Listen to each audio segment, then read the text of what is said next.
Can 5 thrift store sheets become beautiful fabric yarn? Today, we're testing exactly that.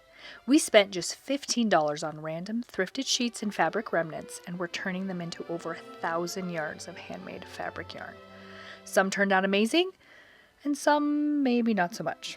But let's go see what happens. Now, if you want to make your own fabric yarn, grab our sheet to skein guide linked in the description. Now let's go transform some sheets. First up is not actually sheet, it's a fabric remnant. But this neon pink was basically screaming at me from across the thrift store, so obviously it had to come home.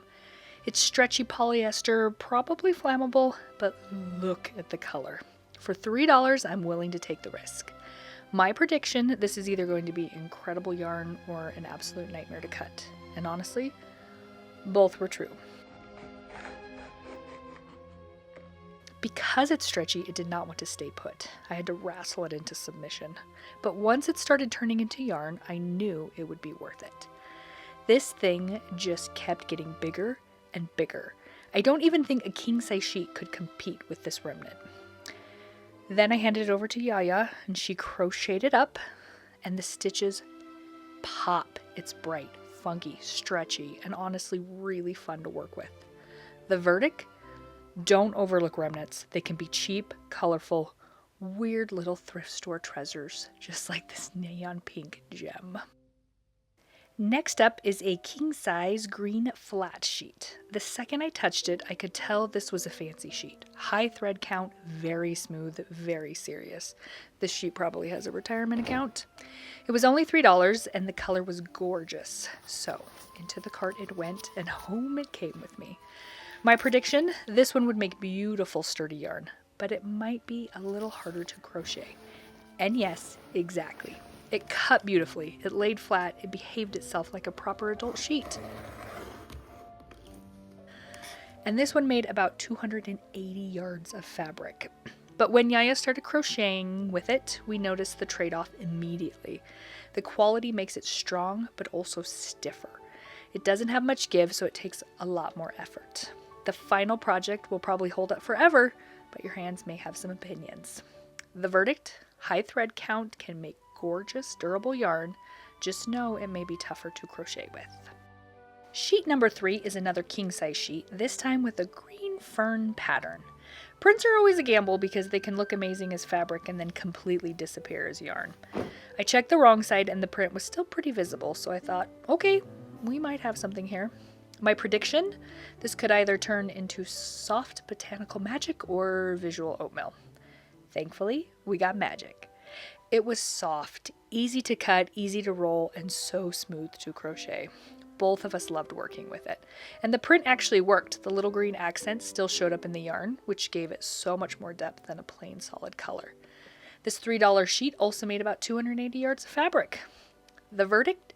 Prints are worth the gamble. They will not always work, but when they do, they make really special yarn. Sheet number 4 is a queen-size sheet with a blue denim look and white stripes. I was very curious about this one because stripes can do strange things when you cut them into yarn. Sometimes they create a cool speckled effect, sometimes they vanish, sometimes they do something deeply confusing. This sheet was easy to cut and I used my usual 1-inch strips.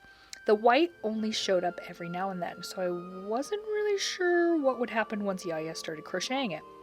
This one made about 230 yards of fabric, and the result was surprisingly beautiful. The white stripes showed up just enough to add interest, but not so much that it looked chaotic. It almost reminded me of Delft pottery, blue and white, soft but striking. I would not have bet on this one at the thrift store, but now I really want to see it as a bag. Verdict? Weird prints and stripes can surprise you. Don't rule them out too fast. Also, they can surprise you in the other direction too. Just ask me about the yarn that looked like corn on the cob. Actually, don't. I'm still recovering. Last up contained 2 surprises. First was that I thought it was a twin-size sheet.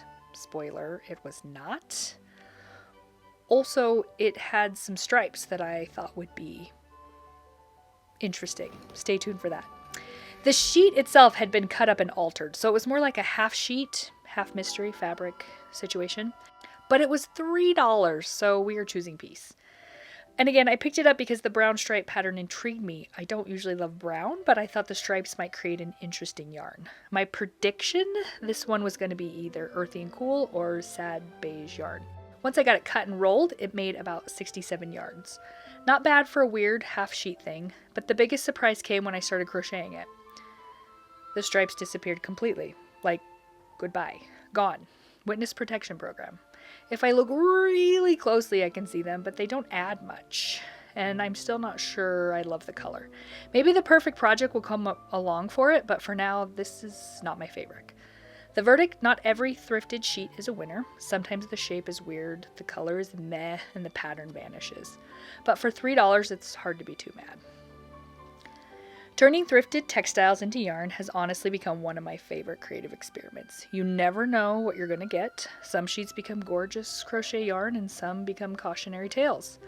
And some become, well, corn on the cob or brown without stripes.